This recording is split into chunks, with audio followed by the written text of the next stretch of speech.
Hi, Deanna. Hey, Kellee. Thank you so much for having me. Yes, well, this is the second time that you're volunteering your time and information, and I love it. We loved it so much when you showed up in the Remarkable League that I knew I had to put you on the podcast. So welcome to the podcast. Well, thank you so much. This is so fun. I will hang out with you anytime you want to hang out with me. I love it. I think we could do that. I think we could, because you have that same kind of fun, bubbly, slightly irreverent personality that I love, love, love. Yes. And I feel like your whole group, I mean, as a former art teacher, I was like right at home. I was like, these are my people. Love to see it. So yeah, I'm here for it. Well, and as a former art teacher, it makes so much sense why you have such an eye for design, a way of communicating, a way of like helping us, especially in the Remarkable League, really grasp the concepts that you came to show up. And let's just say today we're going to talk about not boring newsletters. But first, let's just talk about a little bit about your past, like how you got to where you are as a designer, as an excellent communicator, and the way that you support your clients. Thank you. I don't know if anyone's ever called me an excellent communicator. So I'm like feeling good about that. I feel like sometimes I'm like, what was I saying? Even my 7-year-old daughter sometimes says, what was I saying? And I'm like, oh gosh, you're getting that from me. But anyways, I'll take it. I'm going to take it. I'm not going to negate it. I'm going to take it. Yeah. So I taught for over a decade in public schools, high school, elementary school. I did a little subbing in middle school, but that was like enough for me. It was a wild ride there, but, and throughout that whole career, I mean, you know, you're an art teacher. I went to art school. I was an artist. And to be honest, I became an art teacher because my parents did the thing that parents do. My original major was photography. And they were like, oh no, get a real job, like get a real degree. And so then I switched to a minor in photography and a major in art ed. And like I said, spent 10 years teaching and didn't hate it, but also didn't love it. And always had my own little side hustles, Etsy shops, different stuff. Made stuffed animal monsters for a while when my niece and nephew were born, and I made them some, and then teachers wanted some, and then it was like a thing. So I just kept having all these side hustles, and really like starting those businesses was always my favorite part, like naming it, branding it, coming up with the plan, making the website. And then a little bit of my ADHD set in of like, now I just keep making monsters. Like, okay, like the fun stuff was sort of front loaded for me. That was like what was the most exciting. And then also, not to mention, I was always juggling my career as a teacher, which everybody knows teachers work a lot outside of, you know, the classroom. So it was kind of like I could see on a calendar, like summertime was like me time to get excited and create and start something new, and then back to school. And it's hard to balance both. And like we're growing it, and then it would kind of fall off. And then another summer would come and I would start something new. So I started to realize, what if I could help other people start their businesses? Then I could like live vicariously through my clients and get to do all the fun things, like help them come up with names, help them come up with branding, help them figure out how to put it out there in the world.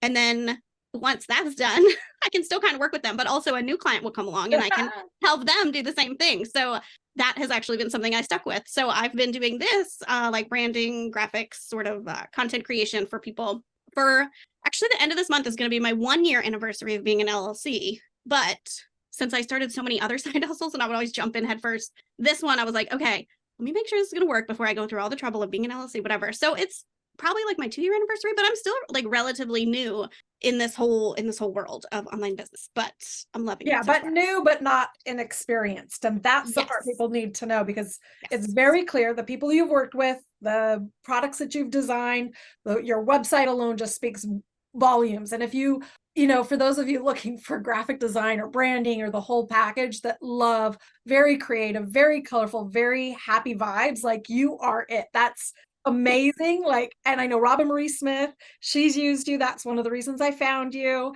And it's like, okay, well, I can see like the design is just spot on for the creative personality. Well, thank you for saying that. Yeah. Lifetime of like artistic background, a couple of years officially being, you know, DeannaSeymour.com, but loving it nevertheless. Yeah, I love it too. And because you came so highly recommended and we started having conversations, one of the things that my Remarkable League was struggling with, for some of them, not all of them, the coaching program that I run, they're like, but if I send the newsletter, they're going to unsubscribe and I don't know what to say. And I'm not sure how often I should bother them. And all these questions come up and I'm like, okay, but you guys have been in business for quite a while now. And we've been working on this. So where is the resistance to sending the newsletter?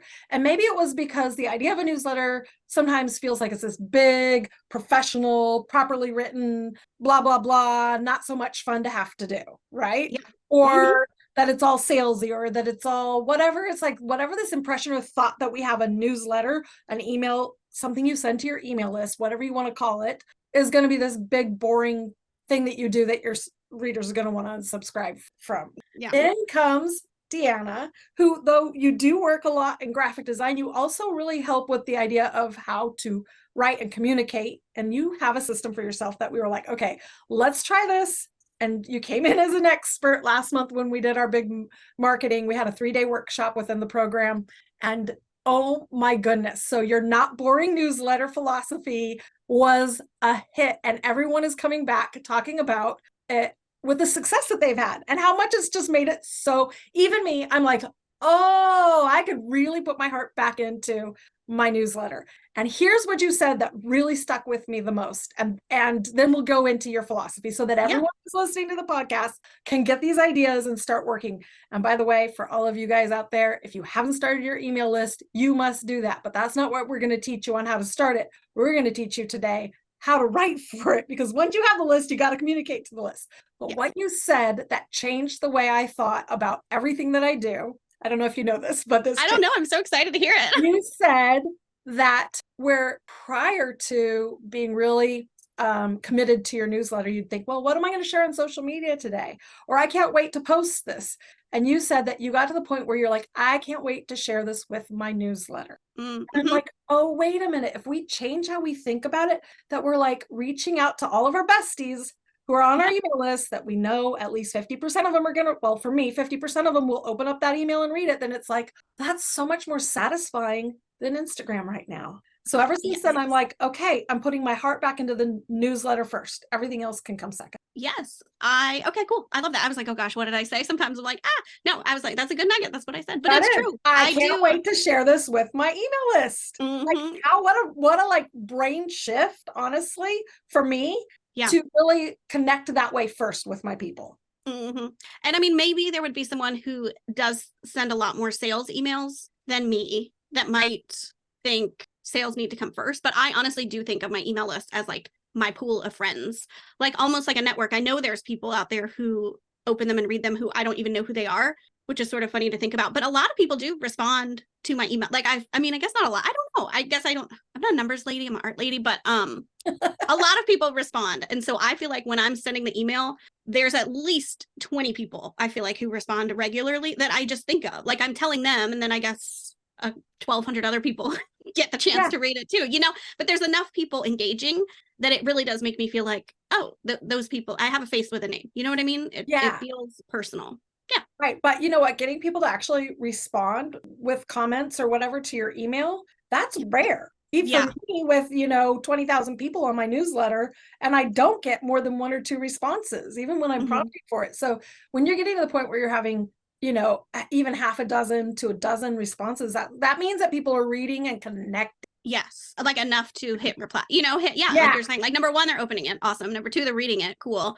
They're feeling connected enough to actually take the time to hit reply. I mean, that's a lot of steps to get that reply. So I think you're right about that. Yeah. So let's talk about your system, which is completely different than probably what most people will teach about newsletter, but it's so simple and yet effective. So let's just dive into it. What is your philosophy on it, and how do you handle sending out that regular message? So all my emails pretty much have a story in them. A personal story of mine, or just something I've watched on TV, something I just read in a magazine. I said a magazine because I have kids. I don't read like big books. It's a little much for me. I said a magazine. I was like, oh gosh, I just called myself out. Just something, or who knows, maybe in an Instagram post where you're like, oh my gosh, that was something that really stuck with me. And I'm like, you want to tell a friend, I think of it as like going over to have coffee with a friend. Like, what would I be talking about?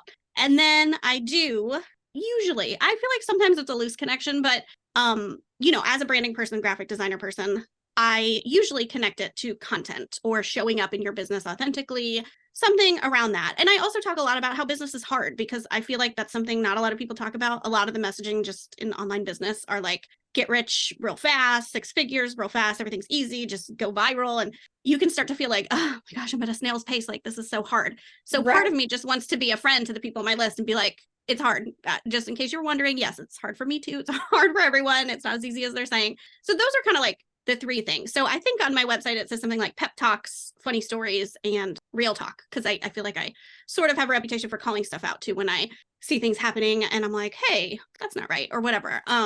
Right. But Too many it usually, pyramid schemes out there, coaches coaching coaches to be coaches. I know, I know, it's so much. And so I think just telling my stories and relating them to any of those things, which is a broad, thing. Like basically I'm just saying relate them to business in some way, is the way that I approach my emails. So I really am just like, what's happening in my life. And I didn't talk about this in the presentation that I did for you guys, but someone just recently reached out to me on Instagram and was like, do you really plan your content? Because I feel like you've identified as a Enneagram 7. That's what I am. Me I don't too. do you, are you into it? Okay. Yeah, I'm a total 7. And so this person was a 7 and they were like, well, how do you plan? Because I don't plan. It's hard for her to plan because she just wants to like say what she wants to say off the cuff. And I was like, oh yeah, me too. Right. But there's plenty of room for that in my quote unquote plan. Like I plan out my emails. I have stories that are kind of listed for later. Like, and this is what I told her. So is it okay if I do a little story time real quick? Yeah, do a little story time. Okay.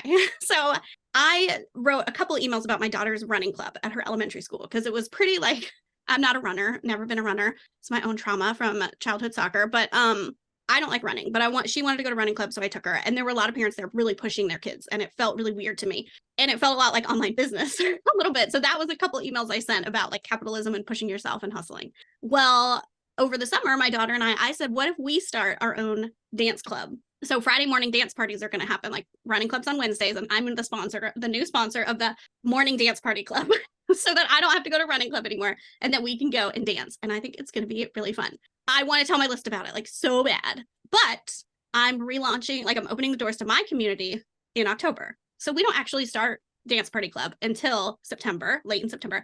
It's the perfect story to talk about community and building something and bringing people together. So that's on my list. So the 7 in me was like, I'm so excited. I want to tell this now. But like the content planner and strategist in me was like, okay, Dee, cool it, save that story for later. And it's still going to be a great story when I tell it and why we're doing it. And I can link back to the running club emails, And so I told her, I was like, no, I still get really excited and I still write those things down and I plan for them, but I just put them where they belong. So if you're thinking, oh, I don't have any stories or something like that, you can totally just, I'm not fancy. I just have a Google Doc that I put a table in it, which someone else might be like, why don't you use a spreadsheet? That's what a spreadsheet is. But I just have my Google Doc and I have my dates. My newsletter goes out every Thursday. So that's already like down closer to when my membership launches. So it's really just for me about stories and what in my business can they relate to. And I think when you start planning like that, the stories pop up and you're like, oh, this makes sense to connect to this thing. Right. So basically you're kind of like collecting in files and folders and lists ideas as they come to you to use appropriately later in your content planning. But what I love about this idea is we're taking something that we would like organically want to share with a friend, or even this is how I usually write my Instagram posts. And this is exactly why it connected for me. I usually sit there in the morning and I'm like, okay, what is it that's happening right now that can connect a story to the result that I want for my customer, whether it's a change in mind, a connection to a product that I'm offering, a way for us to like learn a little bit more about what we need to learn about in our business. So it's like, I'm trying to create a story that gives a kind of, like you said, a transformation that relates to, so it's this 2-part. And now I realize I'm like, why haven't I been doing that every time I open up my newsletter? Why am I not using the newsletter a little more as like the way I would post something on Instagram? Like I've been doing that for 10 years. I have all this stuff that I've been writing. And then when it comes to my newsletter, I just sit there and I'm like, I don't know what to say. Let's just say some boring things and tell them what's for sale. And no wonder everyone's like, unsubscribe. This is boring. I don't want to be part of this. Yeah. Well, and also you were saying I'm collecting stories, and I know I shared with the group that I keep a folder on my desktop that is images that I'm like, this is a story I could tell in an email. So I think like in that folder right now, there's a picture of me dressed as Snooki. Actually, at the thing, I showed the picture of my old fridge with a strawberry shortcake bicycle on top. Yes. And I had never written an email about that. And it's coming out in my email this week because Paul Rubens passed away last week. Pee-wee's Playhouse, huge part of my childhood. I feel like I actually looked up the actual dates it was on, and like during my formative years, I'm like, I really do think that Pee-wee's Playhouse had a huge effect on me and being an art teacher and being an artist and all the things.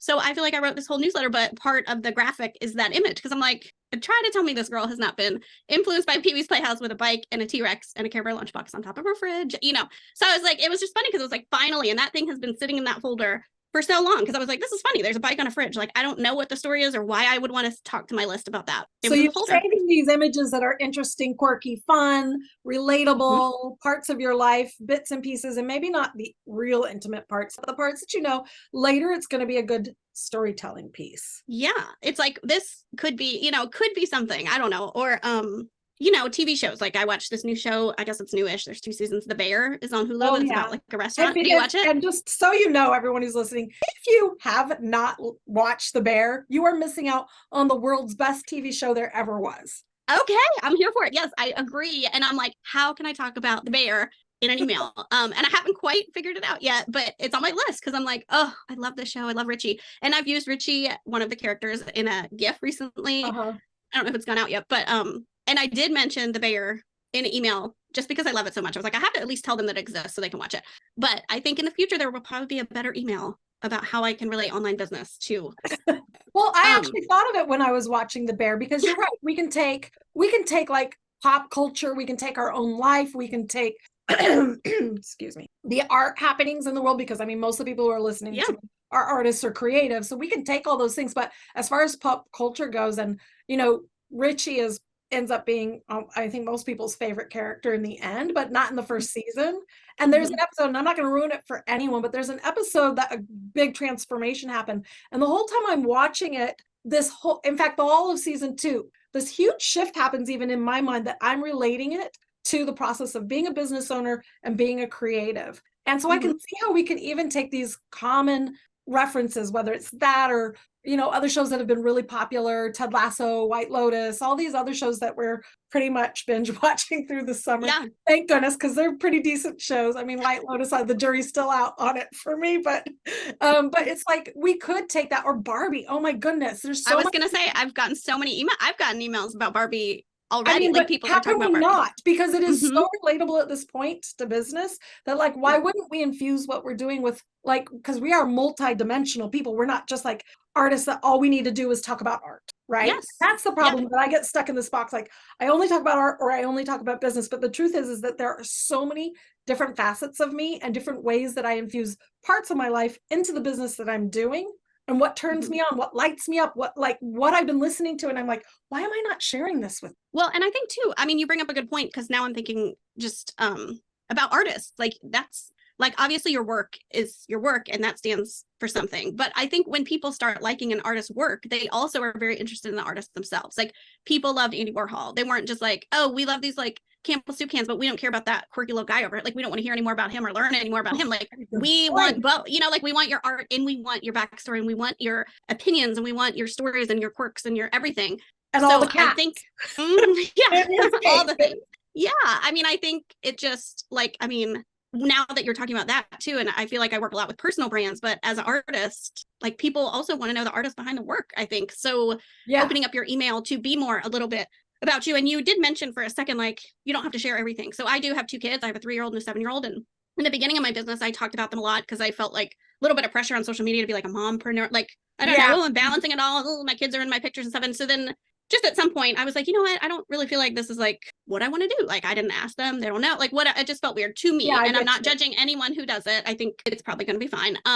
But for me, I was like, actually, I just kind of want to focus on the business. But in my email list, they do sneak in sometimes. And I think that's because I do think of my email list as my friends. Like, it feels a little more intimate. Like I was saying, a few thousand people is not that intimate, but it just doesn't feel like I'm putting them on, you know, Instagram. For me, it just feels like you're my friends. So I do sort of talk about them because I talked about running club. But the point is, you get to decide what to share. It doesn't mean you have to share everything. And what Brene Brown says, that thing, like, you don't have to share in the moment. Like, you can wait till you're, you know, I'm not saying like create vulnerability and just like spill your guts to your email list, but definitely.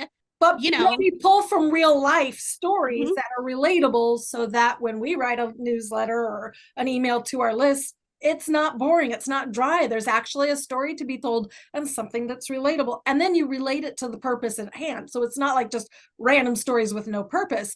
You find a story that has meaning, that can be shared towards an end goal or a purpose, whether it's like, okay, so I was watching The Bear, and I can see in season 2 this huge transformation and this passion and love for what they're doing. How does that relate to the passion and love that you have for doing what you do? And like, boom, there's the connection. Now we can see, and we all relate, and we see how life is the influence. Yes. And I feel like you do, I feel like it's important for us to say that. I feel like a good email needs both. I mean, not every, probably, I mean, mine most of the time have both, but you don't want them to leave being like, what was the point of that? Like she, loves the bear. Okay, cool. I watched it. I thought it was dumb, or whatever. But if they read it and then it also relates to them, it's kind of like when you write your about page on your website, it's supposed to like be about you, but really everybody wants it to be about them.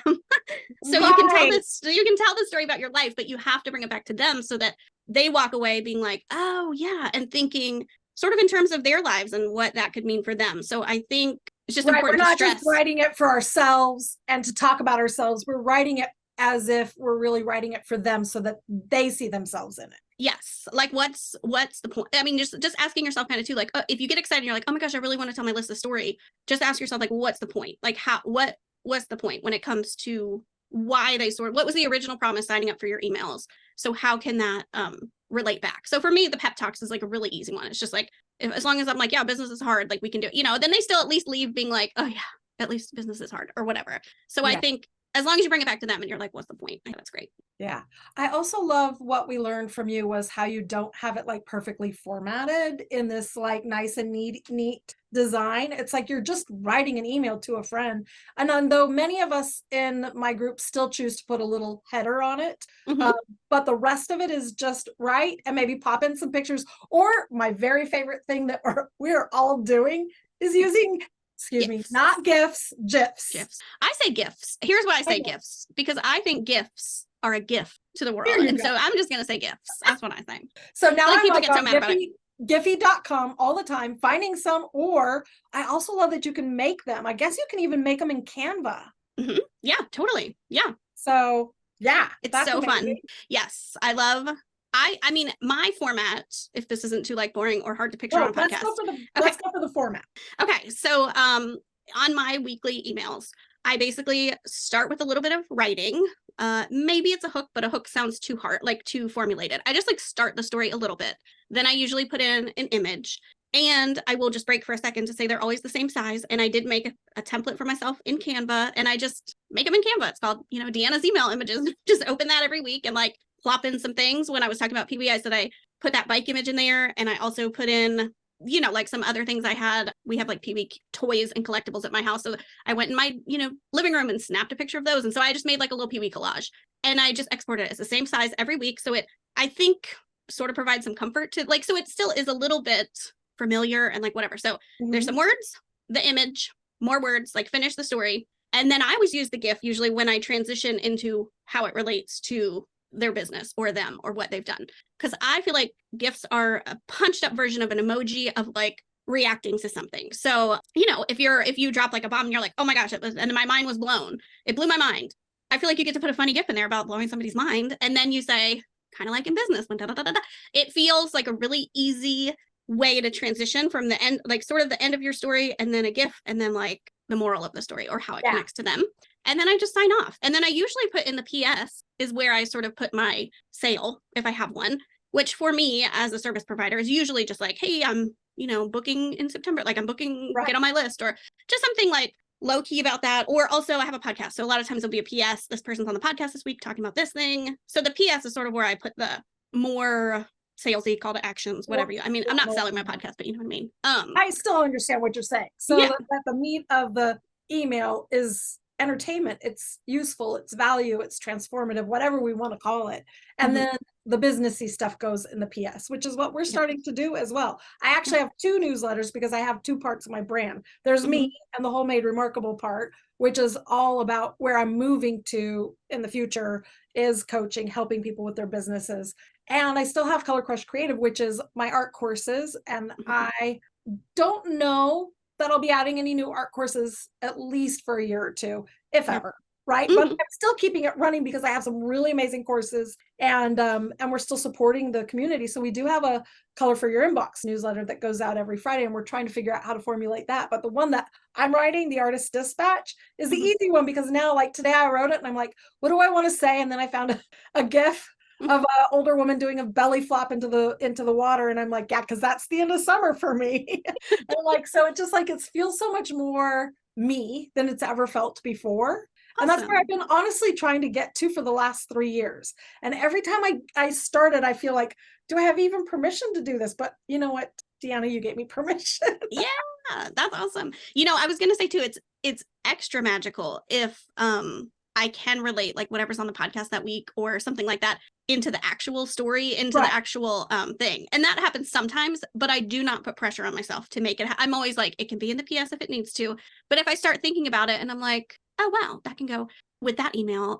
Like an episode of my podcast just came out on capitalism. And so I'm kind of like, oh, I bet I could think for a second and probably come up with a pretty good story about capital. You know, like I bet you there's a time in my life when I was like, you know, I mean, I could always talk about the Lorax already. I'm like, I always think of the Lorax when I think of capitalism. But anyways, I feel like that goes back to the whole Enneagram 7 like planning thing.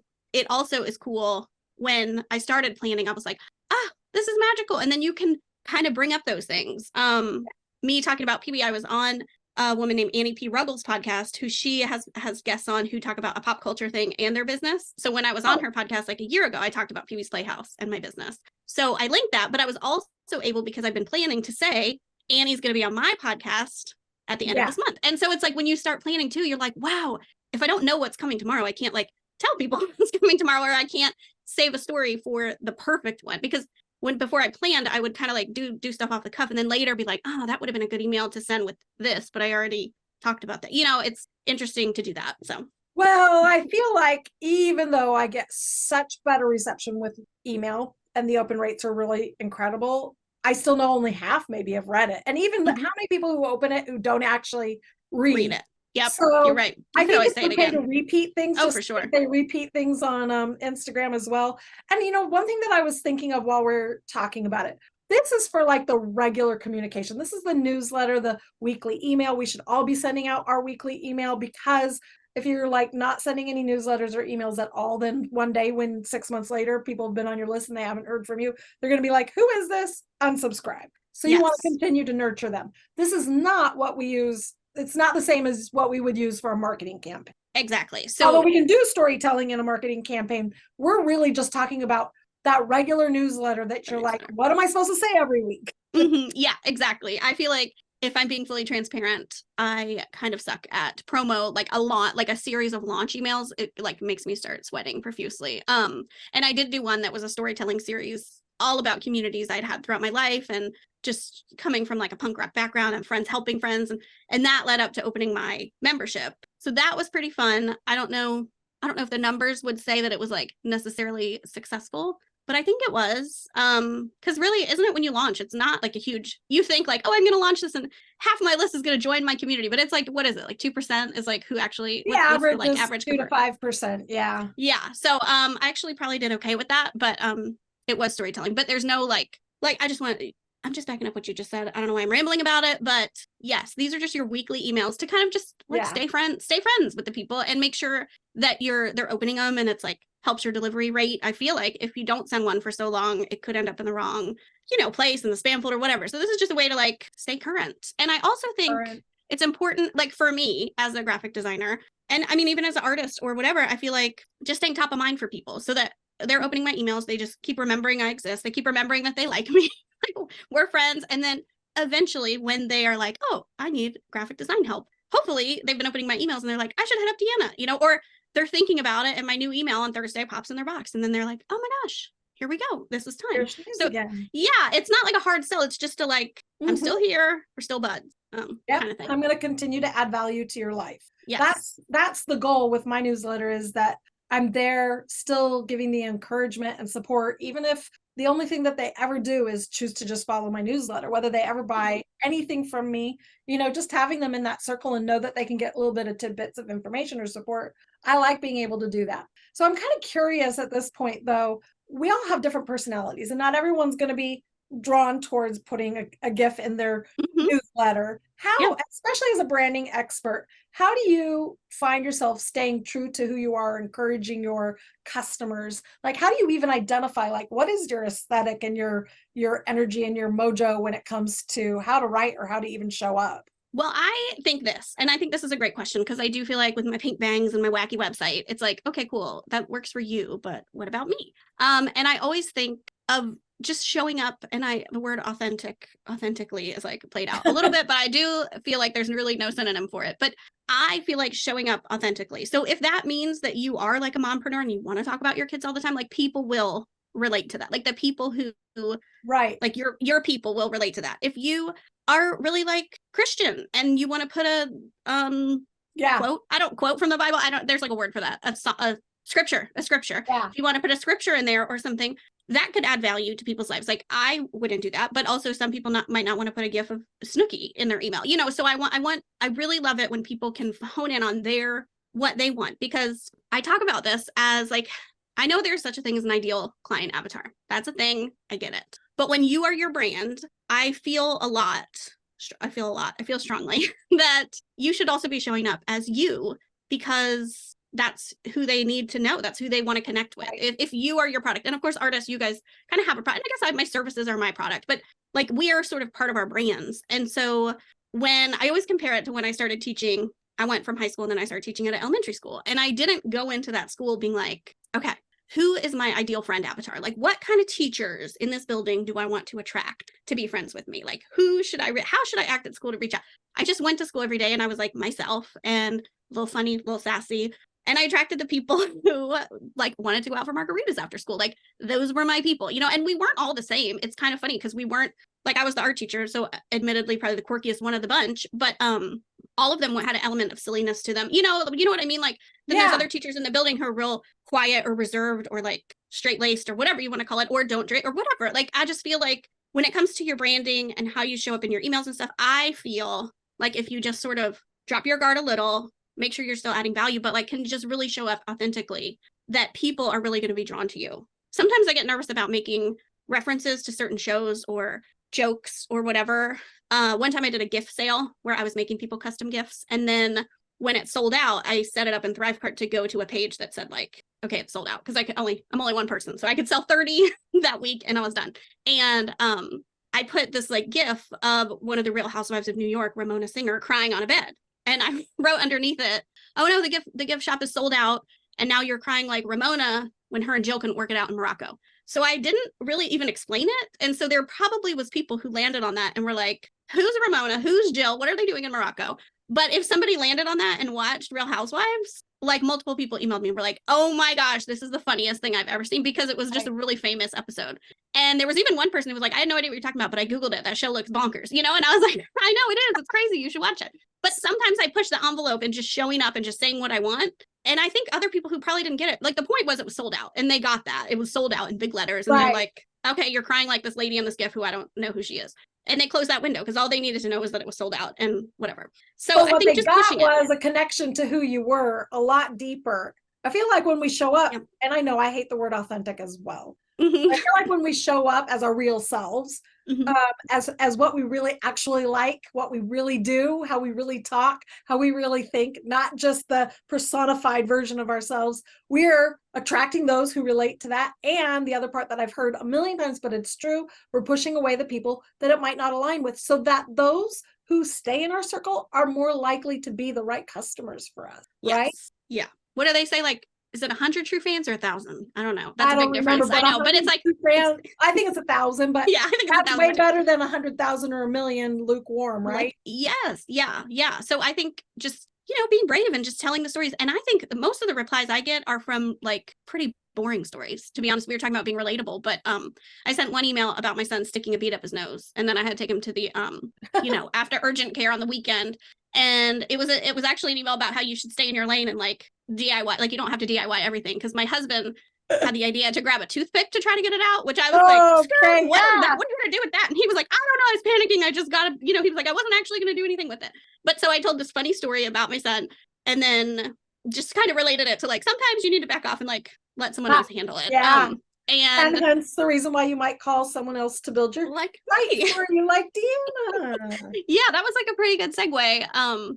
But people were laughing, wrote me back and said like their kid had stuck something out there. It was like, it didn't seem like an obvious thing to share. And even for a second, I was like, is this too much for even me to be like sending a whole email about my kid sticking a bead up his nose? And I also I think the visuals are a big part of it, because so in Canva, I was telling you I had that whole thing, but the background was just all beads. I mean, I just found like a stock photo of beads in Canva. And then I actually put one of those like those little masks that are like the glasses and the big nose, but I outlined it in my brand code. Like it still looks like a Deanna, it's branded. But it was just like beads and this funny little nose from those glasses and nose, just to, number one, break up the text, but also I do think it just kind of makes it like funnier. You're like reading a story about a kid who stuck a bead up his nose, and then you see this like thing with beads and a big nose, and you're just like, oh, I wonder what the gift was in that, but I bet that was. But. Yeah.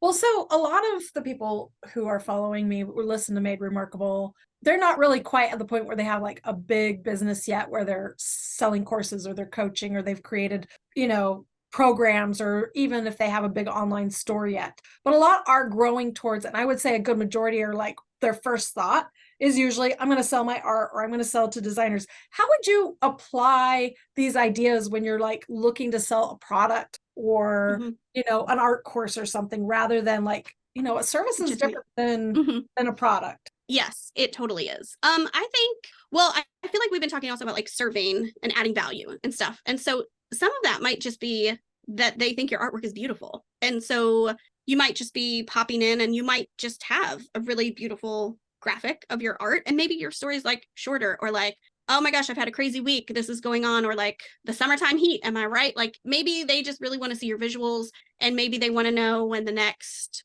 upload to your Etsy shop is going to happen, or just talking about your process, I think could be pretty cool as an artist.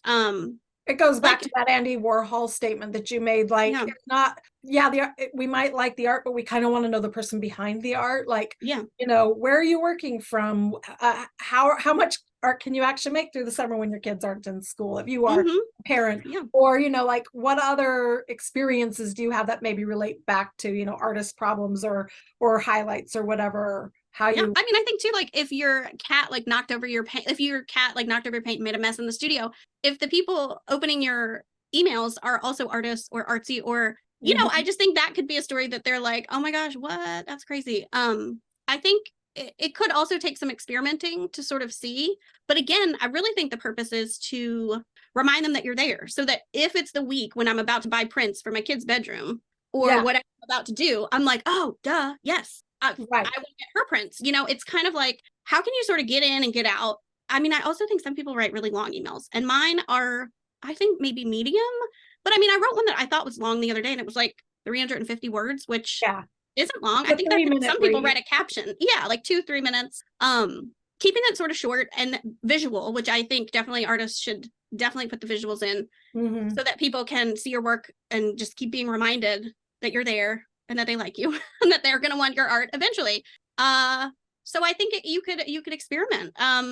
I guess it depends on also a little bit, again, I was going to say who your target client is, but I feel like with art too, a little bit, and tell me if I'm wrong, because it's been a while. Like I usually am mostly talking to service providers when I talk about this stuff. I feel like if you are making stuff, like let's say you're doing paintings that would go in nurseries, like you might have like I still feel like you're kind of that person. Like I don't think Andy Warhol or someone who's like, I was going to say Jenna Lyons. She's a new Real Housewife of New York, if anybody watches. But, she's very like J. Crew, like glasses, like harsh, put together, khaki. Like, I don't know. She just feels like she wouldn't like my website. It'd be too colorful for her, So and I'm okay with that. But like, I'm trying to say like whatever kind of art you make, I'm guessing a little bit that you're going to attract that same kind of person. Like if I started. The goal absolutely is to figure out the right kind of person. Like, where does your work fit in the world of the art world? Is it high-end designers? Is it, like you said, nursery room illustrations? Like knowing that also will dictate the kinds of conversations that you have. And I'm assuming, I feel like it would feel natural to you. Like, I feel like if you're making a certain type of art, then it feels like the conversations you would want to have would probably align pretty well with your art. I'm just saying, I don't think you'd be like painting nursery ones and like talking about capitalism and anarchy in your emails. I feel like that would be a different. You're right about that. I think you have a point, but if you had very politically driven art, then it would make sense. It would be, and it would things in. Yeah, and I think it would be okay. And I think it would probably match with what you're doing, unless you've chosen to just like make art that is going to sell, but it's not really like your passion. And then you might have to fake it in your emails to like speak to the people who want your art. But I'm imagining for all of you who are making art that you're just making to sell and there's no passion behind it, I have sad news for you. It's likely not going to sell because if your heart isn't in it, your heart isn't in it. Make the art that you love. People will be able to feel that coming through in your words. Anyhow, that's amazing. So tell us a little bit about your services. You do have a podcast. I do. I have a podcast called Big Fun Content, and it's mostly about making less content, but having more fun doing it. Which is why this is perfect to discuss. Yeah. So there's Big Fun Content, and I also release a limited series every once in a while. One is coming out at the end of August called the F That series, where business owners say things that are not working in their business that they said F that to, and now what they do instead. So that's a fun little series to like break the rules and push back a little bit. Great. Yeah, there's even an OBM this time talking about how she doesn't think everybody needs to automate everything. And I'm like, okay, tell me what. An OBM is an online business manager. Yeah, I feel like an online business managers love a system, which we talk about it later, what she means. But it's just interesting where people kind of draw some lines in the sand and tell us, just looking at things different. So you don't have to do it the way you think you do. Yeah. Yeah. And then as far as my services, I love helping people with branding or creating content. So I can help you plan out, kind of map out the things I've been talking about, like map it out and help you create either just the visuals or sometimes the visuals and the writing. And yeah, that's what I do. So you do graphic content, branding, websites even? I have dabbled in websites, but it'd have to be for a special someone, but I'm sure all your listeners are super artsy and fun. But my websites are a certain breed of websites, certain type of style. I get it. Yes. I get it. So yeah, but yeah, I think so artists and then you have a membership, but you're going to be opening that up in the fall. And who is your membership for? So my membership is for anybody who isn't quite ready to outsource their content, but like I said, it kind of goes right with the Big Fun Content podcast. It's called Content Playhouse, a little nod to Pee-wee, and it provides like some Voxer access to me. Do people use Voxer? And now I'm saying all these words like OBM and Voxer. I don't know if people should. Voxer's like a voice messaging app. Yes. So we can you can get feedback from me on your content. If you're still in the stage where you need to do it yourself, but you want some eyeballs on it, it's that. And there's some co-working meetings and some like brainstorming sessions with the other members. So it's a fun place to hang out too. Great. Awesome. I think that everybody needs to go and check you out. Now, you do have a 9 grid on your Instagram, which means you just have a static 9 boxes on the front of your Instagram, which is different. I've not really ever heard of that, though I'm very tempted to put that into play on since I have more than one social media account. I have been tempted to put that in play, but you do reels, which are on a different feed and story. So that's at Deanna Seymour. The Deanna Seymour. Deanna Seymour. I know, I'm very fancy. I will link all of this. I want to make sure that it's all linked in the show notes. People can find you, follow you, get on your newsletter. We will link that in our show notes for sure. Yep. And I have one last question for you before we wrap up the podcast that I ask everybody. What's your big audacious dream? I mean, honestly, my big audacious dream is to really just grow. I feel like you can tell I'm in this growing stage of this business, but just getting to a point where I'm pretty good at getting off work when my daughter gets off the bus. But it would be nice if I could really consistently do that. And I think it's hard to do when you also love what you do, because sometimes I want to get back to my computer and work on the stuff I'm working on. But I think my big audacious goal is to I feel like I sound so silly, but just like live this dream life where I get to do all this cool artsy stuff, but also be a really cool, fun mom to my kid. Oh yeah, that's a dream. We just want to have it all, and I think we can. Yeah, I think we can too. I think so too. Thank you so much, Deanna. Yeah, thank you so much for having me. This was so much fun.